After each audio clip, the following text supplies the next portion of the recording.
इस देश में के प्रयत्नों से अगर कोई चीज अच्छी होती है, हो सकता है जिसको सहन नहीं होता है चुप रहे, ये तो हो सकता है, तारीफ न करे ये भी मैं समझ सकता हूं, लेकिन उसके विरुद्ध में मैं तो देखता हूं इन दिनों में पत्रकार मुझे पूछते हैं, क्या सचमुच में आपने टेलीफोन किया था यूक्रेन को, सचमुच में आपने पुतिन को फोन किया था? मैंने कहा अब कॉल डिटेल निकलवा दो, मैं तो क्या थक गया मैं के जवाब देते थे। अब इन लोगों को क्या करूं? नहीं, ऐसा पहले कभी हुआ नहीं जी, ऐसा पहले कभी हुआ नहीं। दो राष्ट्राध्यक्षों से बात करके अपने छात्रों के लिए रास्ता निकाला। इसलिए मुसीबत यही है कि इन्होंने कभी सोचा ही नहीं था कि हिंदुस्तान के तिरंगे की यह ताकत होती है।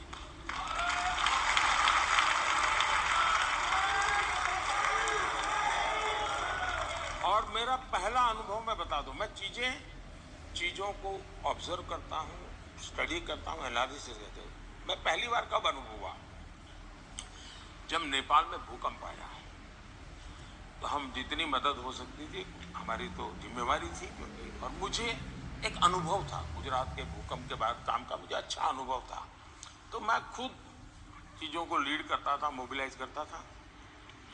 लेकिन मैंने वहां देखा दुनिया के करीब 40 देश के लोग होंगे जिनको हमने कोई न कोई मदद करके नेपाल से बाहर निकाला। तो उस दिन मैं समझ गया कि अब तक ह्यूमैनिटेरियन ग्राउंड पर हेल्प, इसका ठेका पश्चिम का है। मैंने तय किया ये ठेका मेरा रहेगा। अब इसलिए आपने देखा होगा कोविड में हम लोग चाइना से लोगों को वापस लाए, तो बहुत सारे अन्य देशों के लोगों को लेके आए। यमन में मुसीबत आई, हम अन्य देशों के लोगों को ले आए और उनको बाद में उनके देश में भेजा। अभी सूडान में हुआ हमारे देश के साथ, वहां भी अन्य देश के लोग फंसे थे, उनको भी ले आए।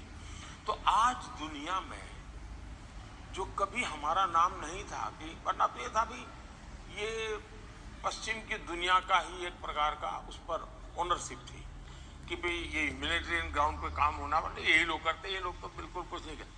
आज स्थिति ये है कि भारत, आप क्या करोगे मुझे पूछते हैं लोग, आप कैसे करोगे पूछते हैं, और मैं करता भी हूँ।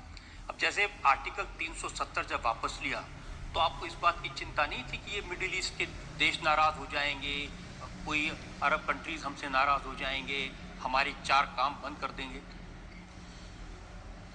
अब देखिए बहुत अच्छा सवाल है, और ये जवाब मेरा शायद थोड़ा लंबा हो जाएगा, और शायद पहली बार मैं इस विषय को आपने मुझे ऐसी जगह पे छू लिया है।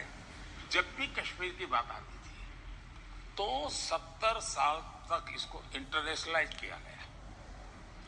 दुनिया का हर देश कश्मीर के मुद्दे पर भारत को कटघरे में खड़ा करता था।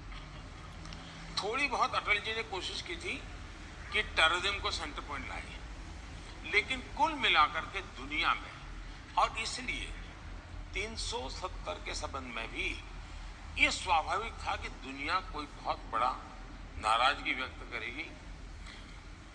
हुआ उल्टा,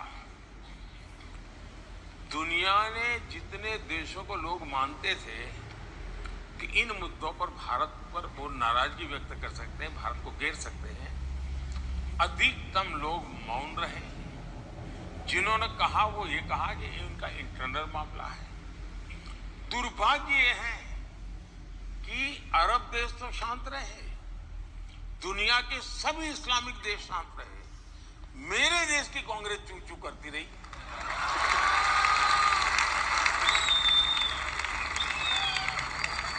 ये मेरे दिमाग में नहीं बैठ रहा है। इसका मतलब ये हुआ कि ये एक ऐसी मानसिक विकृतियों से भरी पड़ी हुई इनकी सोच है दुनिया ने। और अच्छा, 370 के बाद में दुनिया के कई इस्लामिक देशों में बहुत बड़ा सम्मान प्राप्त करके आया। जब कतर में हमारे लोगों को फांसी की सजा हो गई, वो जेल में थे, ओवैसी ने कहा मोदी जी तो कहते थे उनके बड़े संबंध है, क्या हुआ?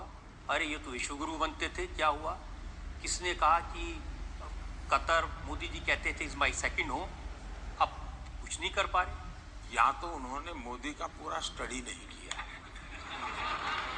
370 के बाद मेरे 8 लोगों को, मेरे देशवासियों को फांसी हुई थी। 370 के बाद की घटना है। उनको जिंदा वापस लेके आ गए। और मेरे कोई सीक्रेट कुछ नहीं है, ओपन है जी। कोई ढंग से स्टडी करे तो कह सकता है ये हुआ है ना।